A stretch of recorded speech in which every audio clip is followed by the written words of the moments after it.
bengavota kangakanani abantu abathi bavotela uMenzi. Hayi mfowethu ngabeka imali ngeke awine lapho uMenzi. Khohlwa.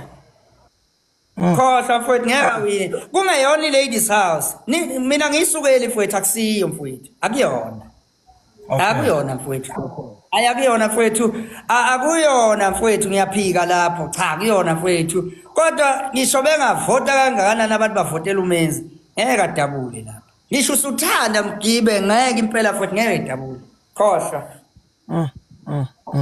Hayi kodwa mfowethu into eright ukuphuma kulezi zinto zama competition ngoba vele njengamanje la ubungayikhetheli ukuthi ufuna ukungena noma cha.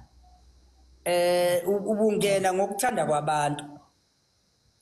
Sekuyothi namhla bethi bayathanda ngikuveze ukuthi yenzani kunabantu abakhala ngokuthi hayi bafowethu ayakudle ngisho ukudla asazi manje yini yabona lapha nama ngiyazi into engizoyikhuluma ngiyimina nje Mgibe ngivotile ngempela ngemali ebiphuma kimi hayi kodwa manje sengiyoze ngigcine ngiyisola nami nje kanjani manje ngisola kanjani abantu bevotela mina so ukuze ngiphume kule nkinga ngicela ukuthi hayi ngonyaka ozayo nakuloku nje abenza abantu ukudelisa inhliziyo zabo ukuthi sesidelisa inhliziyo impela ukuthi asikholo ukuthi akawinanga abaqhubeke bevotela uMenzi